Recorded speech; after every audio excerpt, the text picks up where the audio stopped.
Votre appel a été mis en attente.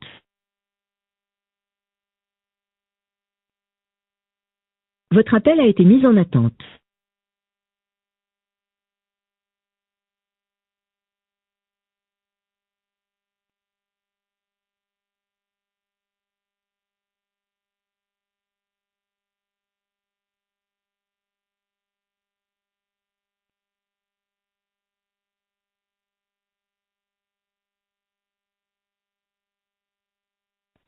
Bon.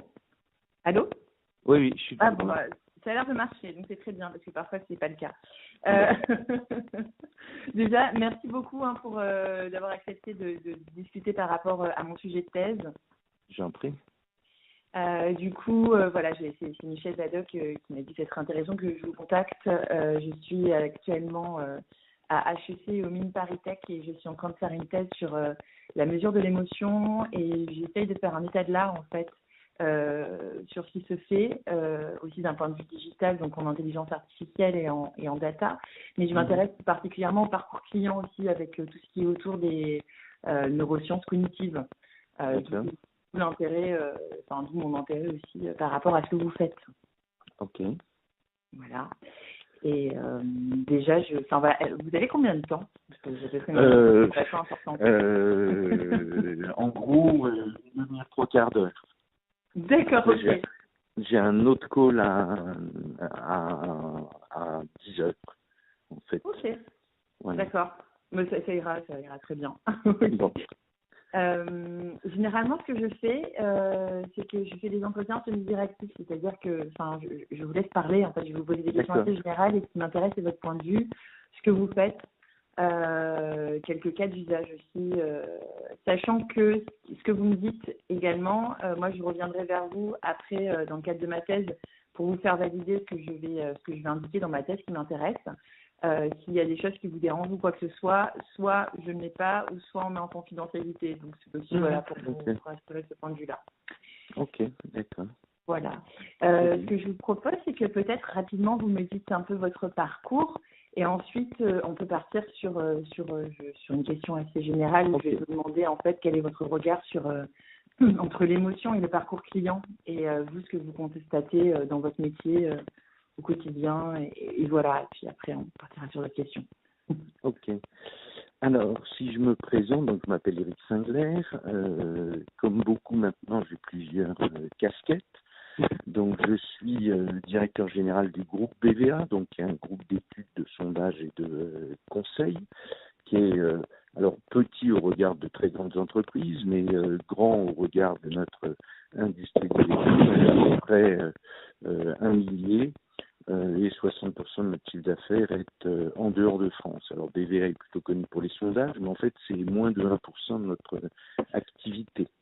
Et donc on s'intéresse au comportement d'une manière générale, qui est notre gros focus, et dans tout un tas de domaines très différents qui vont effectivement de la politique au healthcare, à la grande conso, qui est une grande partie de notre activité, au transport, à la mobilité, dans beaucoup de secteurs et dans pas mal de pays.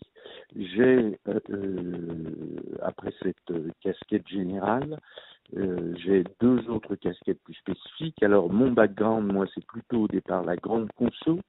J'ai créé, alors moi j'ai fait Sciences Po, j'ai fait une maîtrise à l'époque, ça s'appelait comme ça, de gestion à Dauphine, et j'avais fait 2 équivalents master, on appelait DESS à l'époque, un en communication politique et un en, comment ça s'appelait, oui, stratégie marketing, qui était à Sciences Po.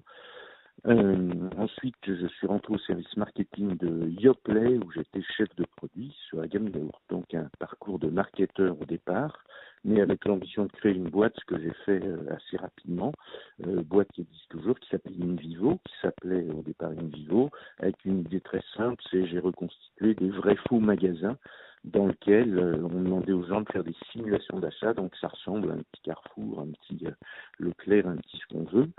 Et l'idée, c'était d'observer les comportements plutôt que de poser des questions aux gens sur ce qu'en fait ils ne font pas, puisque on y reviendra peut-être plus tard, mais il y a un gros gap entre ce que les gens disent et ce que les gens font.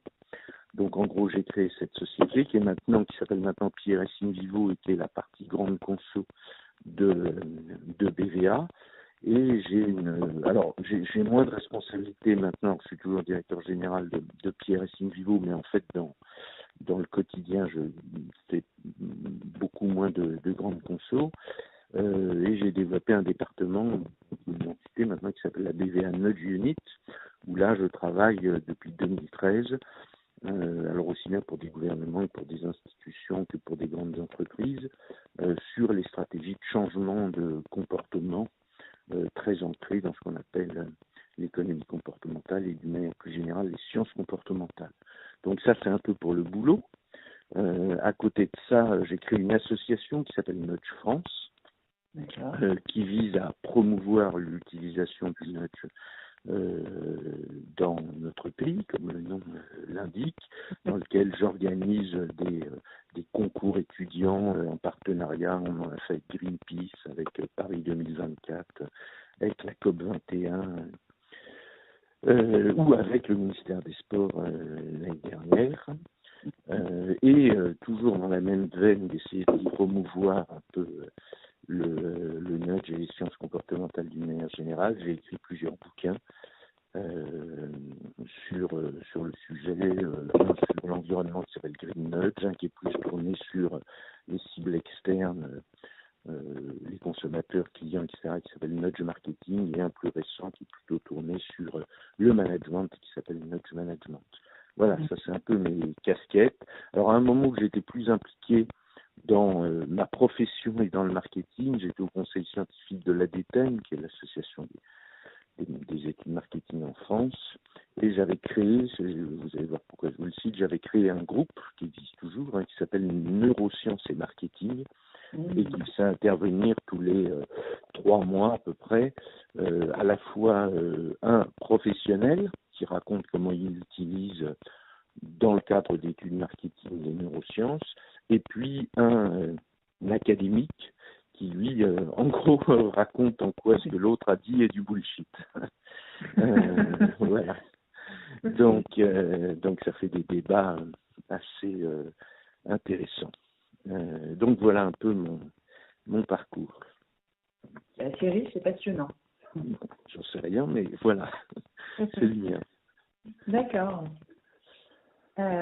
Parfait. Et du coup, ce qui m'intéresserait, voilà, ce serait de savoir un peu quelle est votre vision, vous, entre le lien entre l'émotion et ce qu'on pourrait appeler le parcours client.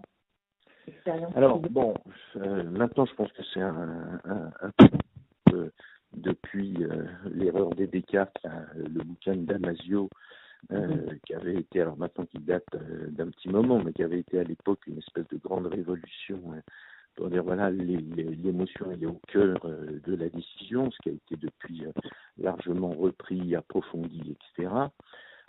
Donc ça, c'est le premier point. Ça fait très longtemps que je suis convaincu que par la lecture de ces bouquins et de recherche, etc., que c'est quelque chose au cœur de la décision que moi j'avais pu voir, puisque j'ai lancé cette première boîte là en 89. Donc juste après, en gros, la sortie du bouquin de Damasio, je crois que c'est de 84, si ma mémoire est bonne, je suis pas sûr. En gros, c'est bien pour ça que moi j'avais créé un environnement d'achat, donc comme un hypermarché, en demandant aux gens de faire des simulations. Parce que ce qui m'a frappé dans mon expérience de chef de produit, c'est qu'en fait, les gens pouvaient raconter j'ai l'intention certaine d'acheter ce produit-là, et puis jamais l'acheter. Avec des grands gaps entre les déclarations d'intention puis la réalité des comportements, ce que j'avais vécu un peu dans ma chair, puisque j'avais lancé un nouveau produit, enfin j'avais repositionné un produit chez Yoplait, qui avait été un espèce de gros flop dans la vraie vie, alors que dans les études avec les meilleurs cabinets de l'époque, il était censé casser la baraque avec des intentions d'achat, aussi bien après dégustation produit, c'était un yaourt, qu'après que en test de concept, que en test de packaging, etc. On avait des résultats fabuleux et puis rien ne se passait. Donc d'où l'idée de créer ce qui allait devenir InVivo, c'est-à-dire un endroit où j'observe le comportement des gens en les remettant en contexte, avec l'ambition, du coup, alors ce que Kahneman appellera beaucoup plus tard, enfin un peu plus tard de manière populaire, le système 1 et le système 2, où les gens ne sont pas uniquement mobilisés sur leur côté rationnel. Est-ce que si je te présente tel produit à tel prix, dans ton magasin habituel, tu l'achèterais? Mais ils arrivent, ils ont leur caddie. On essaie de recréer par nature l'état d'esprit puisqu'ils sont dans un contexte naturel d'achat.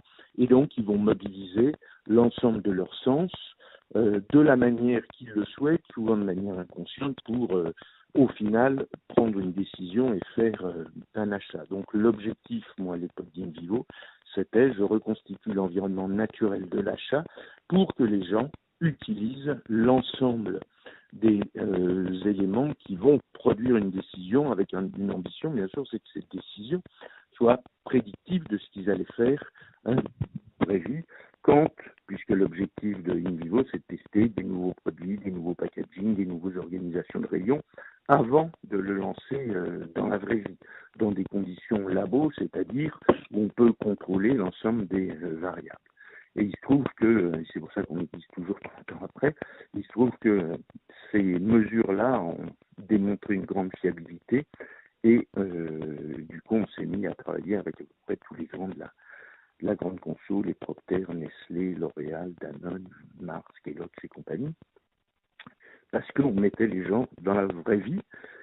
Et je reviens à l'émotion, parce que, vous preniez en compte, grâce à ça, à la fois les phénomènes de visibilité, les phénomènes de compréhension immédiate, les phénomènes éventuellement émotionnels, de coup de cœur sur un packaging, sur un matériau, donc l'idée, c'était vraiment de remettre en contexte, et j'étais assez persuadé, je vous l'ai dit pour l'avoir vécu un peu dans le hard, avec l'échec dont j'ai parlé, et puis aussi parce que j'ai toujours été très intéressé par ce que racontent les chercheurs, par la volonté de reproduire un contexte pour justement prendre en compte l'ensemble des dimensions, y compris l'émotion. Alors, ça c'est ma conviction un peu de base. Alors quand on a dit ça, le deuxième élément qui, moi, m'a animé pendant très très longtemps, et depuis très longtemps, c'est le côté quasi rigide de tenter de mesurer les émotions avec des échelles. Si je caricature, tiens, est-ce que tu es ému? Alors après, en considérant qu'on avait fait des grands progrès en montant des petits émoticônes pour exprimer les émotions, etc., plutôt que les faire passer par des mots. Donc moi, ça fait depuis pas mal de temps qu'on essaye d'avoir des mesures biologiques, biométriques, tout ce qu'on veut, de l'émotion, censée être beaucoup plus révélatrice de la réalité de ces émotions, plutôt que de passer par le langage, le questionnement, pour essayer de comprendre si tu as été ému, tu n'as pas été ému, voir quelle est la nature de cette émotion, quelle est l'intensité de cette émotion, à quel moment elle a joué, etc. Donc on s'est d'abord intéressé il y a longtemps, il y a plus de 20 ans, je pense qu'on a été les premiers en France et en Europe, et ensuite on a racheté en fait une boîte qui avait été la première aux États-Unis à faire ça. On s'est intéressé à tout ce qui est eye tracking. Alors, eye tracking, c'était pas la mesure des émotions, mais c'était déjà l'idée de est-ce que je peux comprendre le parcours visuel des gens. Je ne sais pas si vous connaissez les systèmes d'eye tracking. Oui. Oui. Ok. Donc là, l'idée, c'était de dire, avec des lunettes qui sont devenues de plus en plus micro. Au début, c'était des espèces d'engins un peu Robocop. Et puis petit à petit, avec la technologie, ça s'est affiné. Et on a standardisé l'utilisation de mesures d'eye tracking dans tout ce qui était tests de packaging, etc. Ce qui nous permettait à la fois de voir ce que les gens eux-mêmes n'étaient pas capables de dire sur où est-ce que leur regard s'était posé, dans quel ordre, ce qui permettait de reconstituer une espèce de stratégie non consciente de prise d'information du cerveau. L'idée, elle était quoi? L'idée, elle était de dire il faut qu'on se rapproche de mesures qui soient non verbales, d'abord pour les phénomènes d'attention, et puis pour les phénomènes d'émotion. Alors ces phénomènes d'émotion, ça s'est arrivé un petit peu plus tard. On a commencé à s'intéresser à toutes les mesures biométriques. Et en gros, là, à chaque fois, c'est le département. Là, c'était le département Innovation de BVA qui avait travaillé là-dessus. On a travaillé avec un professeur au début qui s'appelle Olivier Droulers, je ne sais pas si vous connaissez. Il a écrit un bouquin qui s'appelle genre Les neurosciences du consommateur. D'accord. C'était il y a 10 ans ou 15 ans. Et l'idée, c'était quoi? On lui avait dit, bon, vous allez prendre toutes les techniques qui existent, alors d'électroencéphalogramme, de conductance palmaire, d'IRM, d'imagerie, etc. Et vous allez nous faire un audit de qu'est-ce qu'on peut dire de ces mesures-là d'un point de vue scientifique. Qu'est-ce que ça mesure? Est-ce que ça mesure de manière fiable? Et puis, est-ce que c'est industrialisable pour des gens d'études et pas des gens de recherche, voire de recherche médicale, etc. Donc, on a fait un travail comme ça jusqu'à essayer de se faire un certain nombre de convictions sur ce qui était mesurable, ce qui n'était pas mesurable, d'une part, les conclusions qu'on pouvait en tirer, et puis, ce qui est encore différent, la capacité à l'appliquer dans notre métier par rapport à des problématiques spécifiques qui étaient notamment pour nous, nouveaux packaging, nouveaux produits, etc.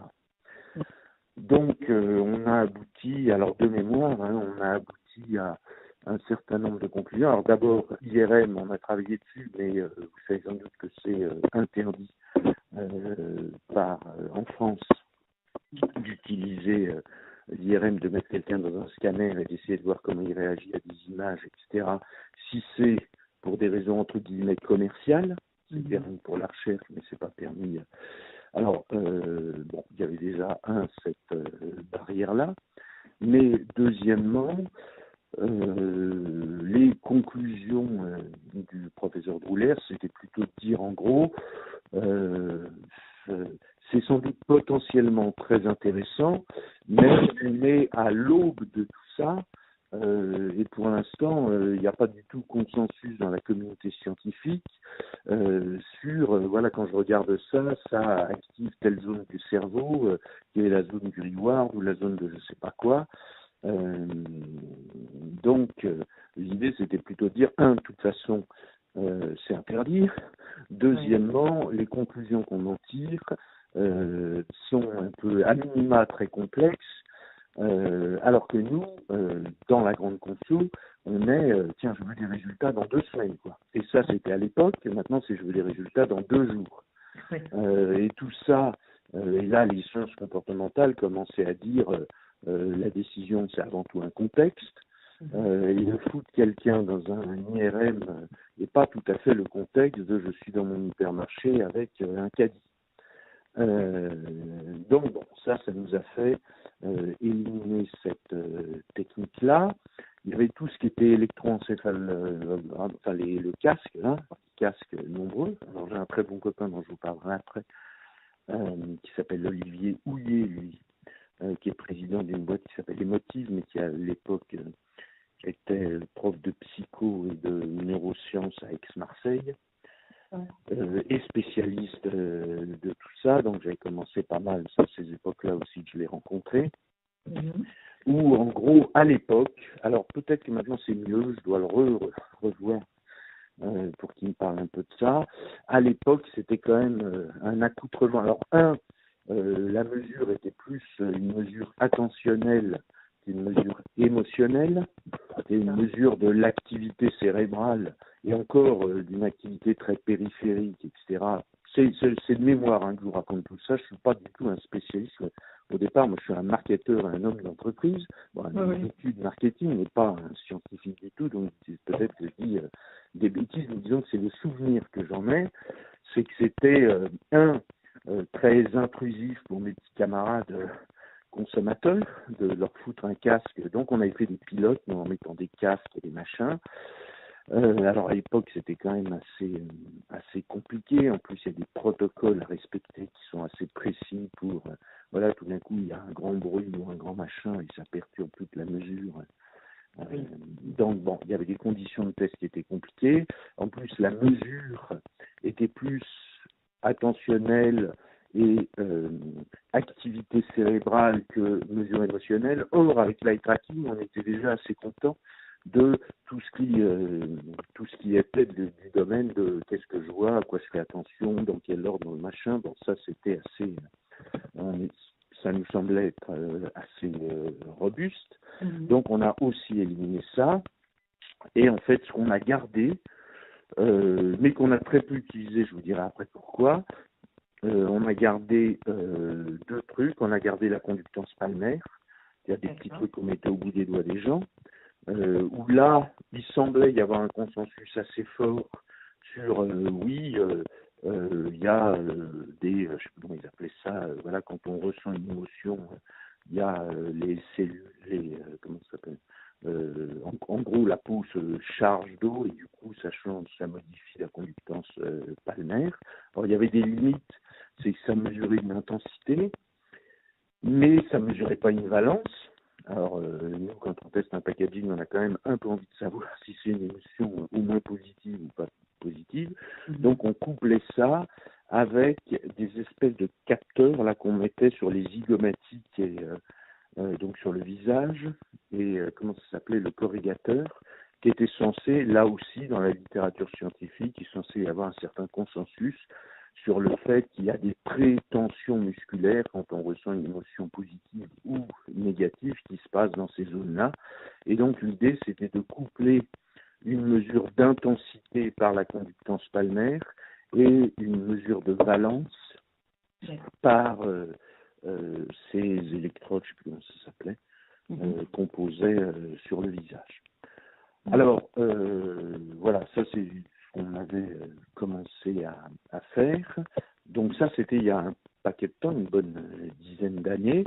Et en gros, on ne l'a jamais vraiment développé pour deux choses. Alors d'abord, une difficulté, c'est l'intrusion, quoi, en gros. Qu'est-ce que je mesure quand j'équipe un consommateur de trucs comme ça? J'ai fait des films vidéo et juste avoir la tête des gens quand ils avaient leurs électrodes, les trucs sur les doigts, les machins, on se demandait, bon, est-ce que je mesure l'émotion de l'expérience ou est-ce que je mesure l'émotion de ce que je suis en train de montrer? Donc on avait cette problématique-là et on avait une deuxième problématique, au-delà du protocole de test quand même, qui était un peu lourd à respecter si on voulait bien mesurer ce qu'on montrait, c'est-à-dire un stimuli, que ce soit un nouveau packaging en X version ou un nouveau produit ou une pub ou des trucs comme ça. Le deuxième problème, c'était que face à un packaging ou un nouveau produit en alimentaire, vous ne vous tordez pas de rire ou vous ne tombez pas en dépression soudaine. Donc ce qu'on mesurait était ultra fin, quoi. Au sens où c'était souvent assez plat. Donc voilà, donc du coup on a mis pas mal le bémol sur ces mesures que nous on appelait biometrics. On a travaillé sur d'autres pistes, on a travaillé sur le décodage facial un peu après. Alors le décodage facial, d'abord là, ce que nous on en a compris, c'est qu'il y avait quand même pas un consensus fort. Même si ça présentait des avantages, mais sur le plan scientifique, on a trouvé pas mal de gens quand même qui racontaient, et nous on a testé ça à Shanghai, à Singapour, etc. Et on a plutôt corroboré l'espèce de stéréotype qui est de dire, voilà, les Asiatiques expriment moins leurs émotions par leur visage, et à partir du moment où je vois rien qui se passe sur le visage, il y a problème. Alors que en Occident, ça avait l'air d'être un peu mieux. Après, il y avait des questions pas mal qui se posaient sur le décodage des mouvements du visage. Alors certes, il y a une grammaire, entre guillemets, qui est censée dire si tu fais ça, c'est l'émotion un telle, si tu fais ça, c'est l'émotion un telle. Mais là encore, on a trouvé pas mal de publications qui disaient, bon, c'est une vision, mais on n'est pas tout à fait certain que ce soit aussi sûr que ça, aussi universel que ça, etc. Donc, alors ça, on l'a quand même fait pas mal. Pourquoi? Parce que dans, je dirais, notre industrie, ce qui est facile à mesurer, souvent, a tendance à bien marcher. Si c'est facile, rapide, pas cher, même si c'est pas hyper solide d'un point de vue théorique et académique, ça peut quand même fonctionner bien. Donc en gros, le décollage facial, il y a tout un tas de logiciels maintenant qui existent et les clients aiment plutôt pas mal. Ça fait, je m'intéresse aux émotions, je vais au-delà des mots, c'est technologique, donc c'est quelque chose qui se pratique, à mon sens, beaucoup plus que ce qui est biometrics. Alors nous, et je me terminerai là-dessus, la dernière chose qu'on fait, alors là qui est très récente, qui date d'il y a 1 an, et qui nous intéresse, alors là pour le coup, beaucoup, c'est un espèce de bracelet émotionnel. Alors il y a 2, entre guillemets, start-up, une qui est plutôt start, une qui est plutôt up, qui ont développé ça, en tout cas que je connais. Et après, il y en a peut-être d'autres. Il y en a une qui s'appelle Neotrope, qui a été développée dans le cadre de l'Université de Lille. C'est un bracelet, on dirait une iWatch, sauf que ça mesure. Alors là, c'est pas du tout intrusif, c'est facile. Tu le mets au poignet et en fait, alors, je ne sais plus exactement quelles sont les mesures, mais il y a des mesures qui semblent, alors là, pour le coup, très scientifiques. Il y a du rythme cardiaque, il y a de la conductance palmaire, il y a un certain nombre d'indicateurs qui mesurent les émotions et l'intensité émotionnelle reçue au fur et à mesure d'un parcours client. Alors, du coup, ça, on l'a fait avec pas mal d'annonceurs, et ça, on y croit pas mal. Et on a une première année assez prometteuse dans l'utilisation de ça, parce que, c'est pas intrusif, c'est facile, etc. 2, il y a des mesures qui sont vraiment intéressantes. Et puis qui apporte quelque chose véritablement par rapport aux mesures attitudinales un peu traditionnelles.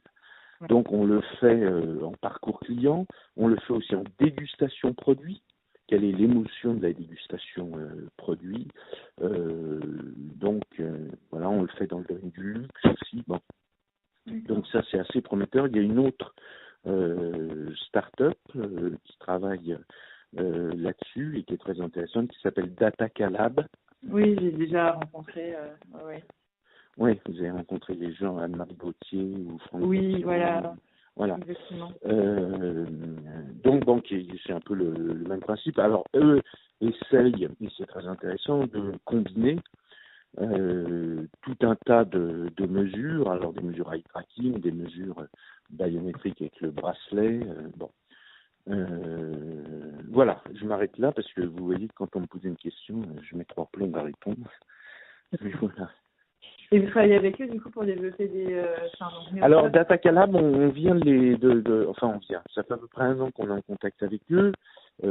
Formellement, on est partenaire de Neotrope, la première boîte dont je vous parlais, mais on est beaucoup courtisé par Datacalab. On les a rencontrés il y a 15 jours de manière un peu plus formelle pour qu'ils nous présentent un peu tout ce qu'ils font. Et il n'est pas impossible qu'on travaille avec eux, notamment sur les évaluations des sites Internet. D'accord. Mais alors, juste pour comprendre, quelle est la différence, par exemple, par rapport, parce que je sais qu'ils sont aussi, ils font aussi des bracelets connectés, etc. Oui. Mais vous, ce qui vous intéresse éventuellement, voilà, dans un partenariat comme vous pourriez avoir avec eux, c'est quoi? Qu'ils s'intéressent aussi au social coding ou à d'autres choses? Ouais. Non, c'est ce qui nous intéresse. Enfin, à la limite, pour l'instant, c'est plus eux qui sont intéressés à nous que l'inverse. Ah oui, d'accord. Ouais. Mais nous, en gros, BVA, il y a 1200 clients, à peu près tous les plus gros clients, alors en France, mais aussi pas mal dans le monde. Donc, c'est avoir un partenariat avec nous permettrait à leur outil de se développer peut-être plus rapidement que s'ils le font tout seuls. Hein. Ouais. Donc, et puis nous, parallèlement, d'avoir, on a rencontré notamment un jeune type enfin il y en a deux je crois, qui nous a fait forte impression sur le plan technique. Alors je ne sais plus quel PhD et de quelle brillante fac il a, mais on a trouvé qu'il maîtrisait vraiment bien. Donc voilà, donc on discute avec eux. D'accord, ok. Ok, oui. Après, c'est vrai qu'il y a quelques startups en effet qui sont positionnées sur ces sujets-là. C'est intéressant de voir un peu comment tout ça fonctionne. Oui, alors nous on en a rencontré, on en rencontre pas mal parce qu'on a monté un fonds qui s'appelle BVA Venture et qui a pour vocation d'investir dans des startups qui tournent autour de notre métier. D'accord.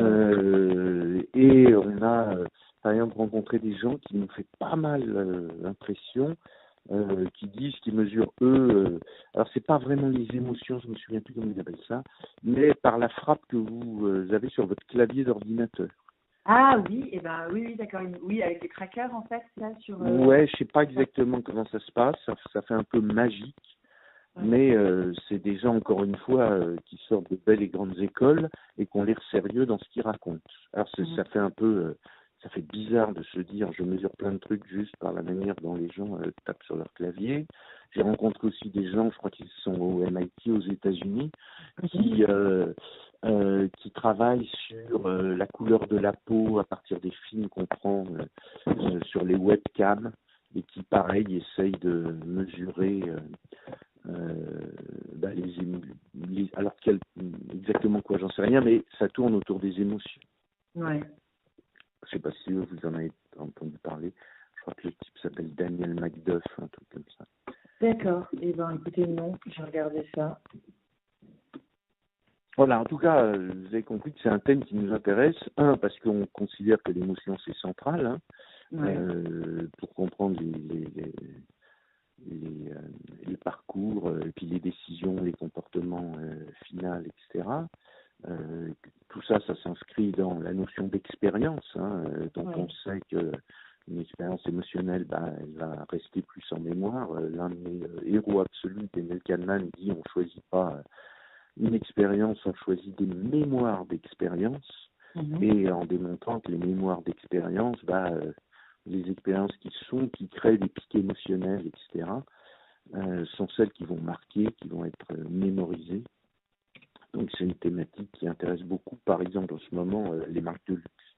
Comment je peux créer des expériences émotionnelles fortes, surprenantes, etc. Je ne sais pas si vous connaissez le bouquin des frères Is, Chip et Dan Is, qui s'appelle The Power of Moments, et qui est pas mal là-dessus. Okay. Voilà en gros ce que je peux vous dire sur nous, la manière dont on traite les émotions et dont on essaye de les mesurer. Super. Et comment du coup après vous arrivez à influencer, on parle du nudge ou d'autres techniques, le comportement après des clients, tout en gardant de toute façon l'idée d'émotion, mais qui est l'émotion est un peu partout. Mais comment vous faites, est-ce que vous avez quelques cas d'usage à m'indiquer? Alors, là, on bascule un petit peu. Là, le point d'entrée, il n'est plus émotion. Si on parle nudge ou si on parle influence, le point d'entrée, il est, j'ai un comportement A, je veux encourager les gens à adopter un comportement B qui est censé être bénéfique pour eux, alors ça peut être pour l'entreprise, mais le pour eux il est très important, et pour la planète. Donc le premier point là, l'entrée, c'est il y a A, un comportement A existant qui est néfaste, et je veux encourager B. Donc à partir de là, on va utiliser, et là alors on est beaucoup plus ancré dans les sciences comportementales qu'ancré dans les neurosciences, et on ne cherche pas l'émotion. L'émotion va être moi dans un des bouquins, j'ai essayé j'ai créé un espèce d'acronyme qui s'appelle facteur de changement, où chaque lettre est en gros un facteur d'influence qui a été identifié par les recherches en économie comportementale, hein. Alors ça va de, je sais pas, la réciprocité, le cadrage, l'amorçage, l'émotion aussi, mais l'assaillance, enfin bon, il y a tout un tas de leviers potentiels. Et là, l'idée est de dire, un, si les gens sont dans un comportement A alors qu'ils aimeraient bien être dans un comportement B, par exemple, je sais pas, perdre du poids, arrêter de fumer, prendre soin de sa santé, pas dégueulasser les rues, adopter des comportements éco-responsables, etc. S'ils ne le font pas alors que dans leur discours ils disent qu'ils seraient favorables à le faire, pourquoi? Alors là, nous, on appelle ça, on fait des études ethno pour comprendre ce qu'on appelle des micro-barrières. Il y a toutes les frictions qui font que je pense ça et je fais B, et en fait, qui est la réalité de notre vie, parce qu'on est tous bourrés de bonnes intentions et malheureusement de mauvais comportements. Donc en gros, ça c'est le premier truc, c'est comprendre toutes les micro-frictions. Alors Dan Ariely a beaucoup travaillé là-dessus, mais tous les économistes comportementaux, d'une manière générale, les Taylor, les Sunstein, les Nardi et compagnie. Donc nous, on fait des études ethno pour essayer de comprendre, une fois qu'on a identifié un mauvais comportement, par exemple, je sais pas, là on vient de travailler pour la RATP, sur la propreté dans le métro, donc il y a pas mal de trucs qui sont testés en ce moment. J'ai vu qu'ils commençaient à tweeter un peu dans tous les sens sur les nudges qu'on a inventés à cet effet, parce que je sais qu'ils ont des bons résultats.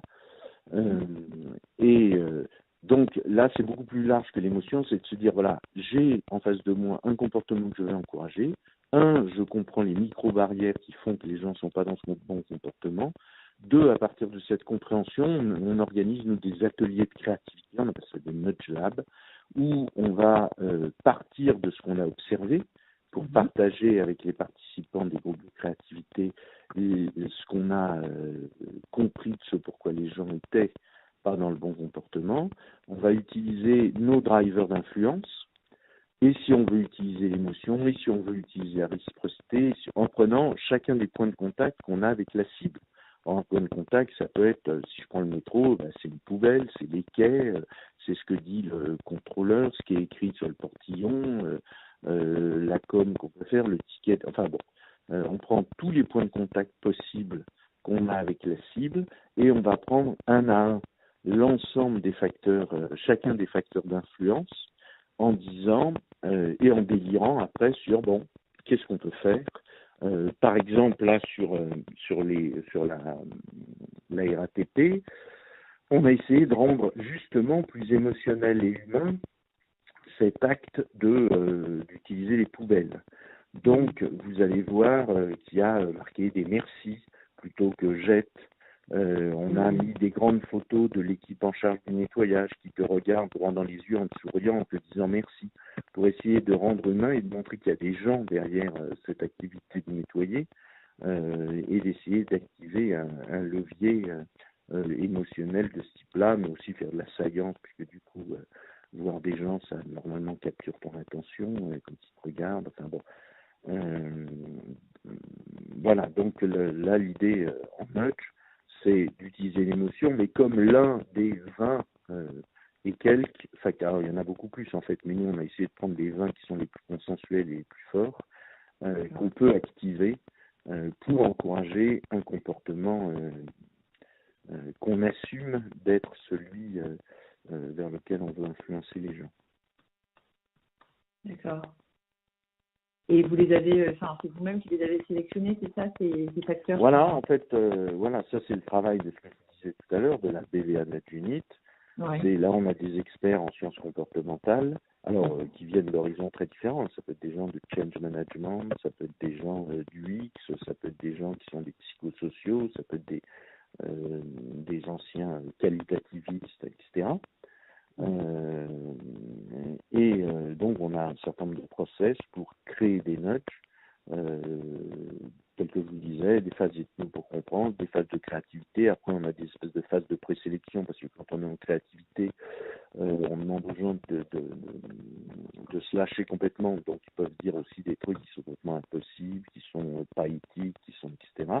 Donc on a une phase 3 d'espèce de présélection expert. Et puis surtout, on a une phase 4 de pré-test à petite échelle. Par exemple, on l'avait fait sur la ligne 12 et sur la ligne, je sais plus quoi, là, sur la RATP, pour voir et mesurer ce qui se passe avec l'implantation avec des groupes contrôle, des groupes tests, etc. Et mesurer ce qui se passe. Et c'est simplement quand ça fonctionne bien qu'on déploie au niveau plus global, quoi. Donc là, c'est des process un peu classiques d'études. Hein. Ok. Et ça, pour le coup, on le fait dans des domaines très très variés.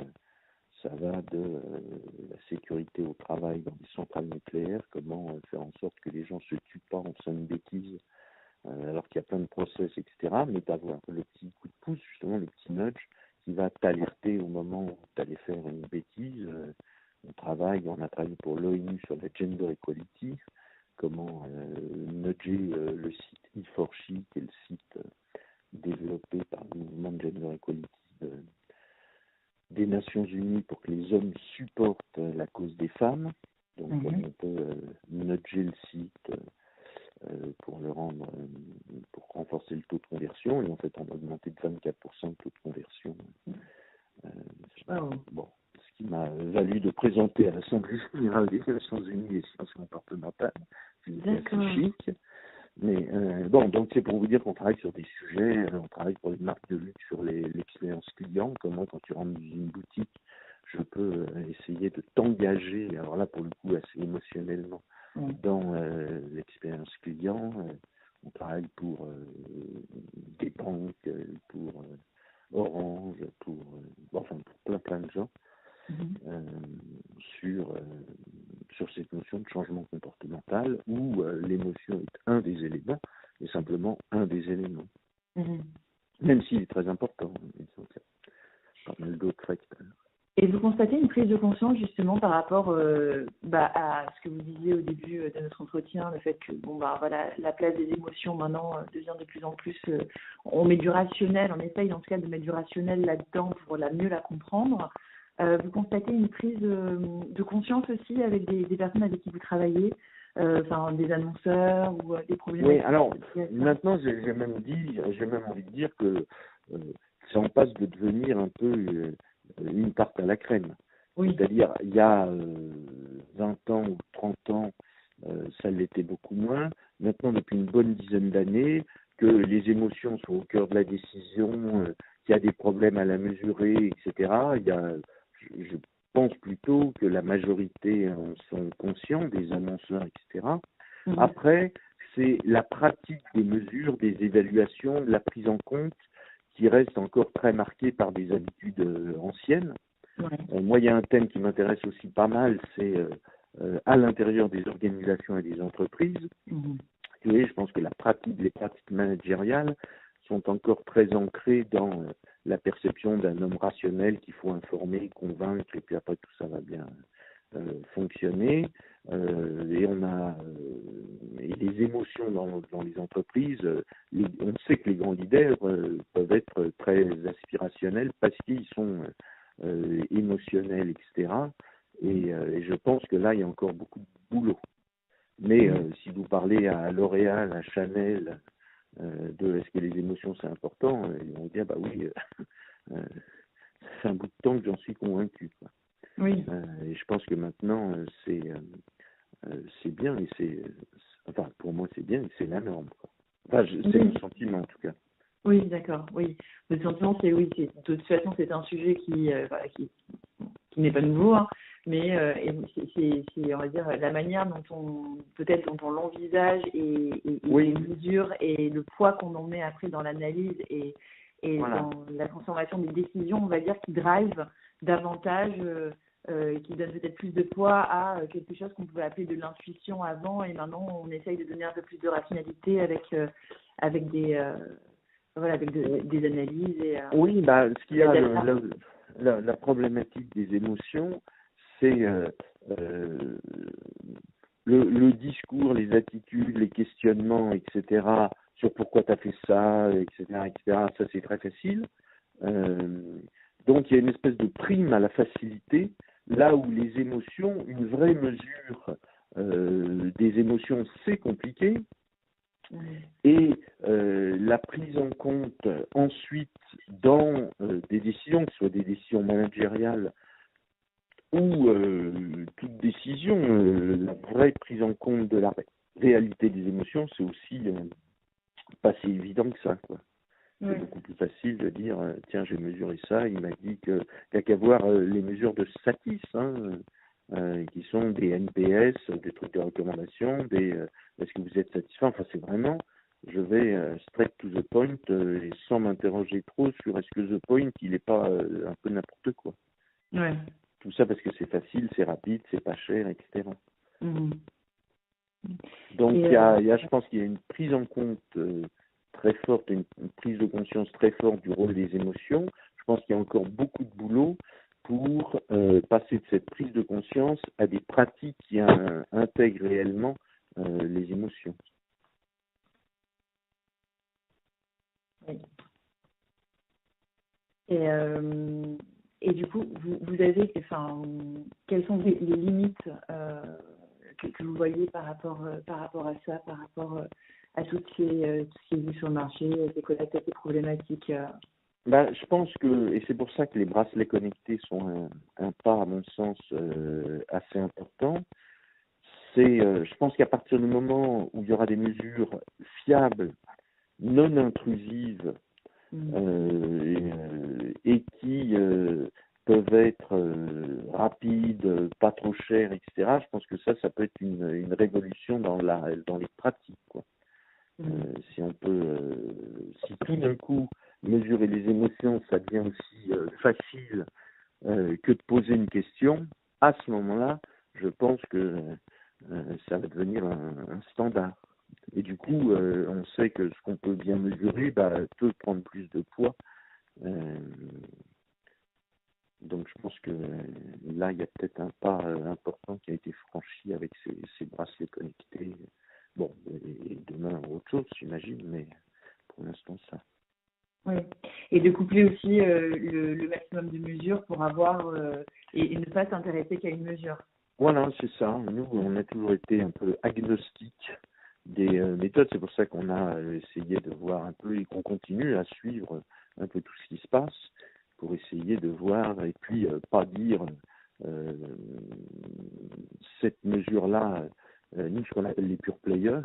Les pure players d'une méthode qui disent oulala, ça remplit tout. Non, pour l'instant, il n'y a pas de mesure magique qui remplisse tout de manière scientifique, consensuelle, etc.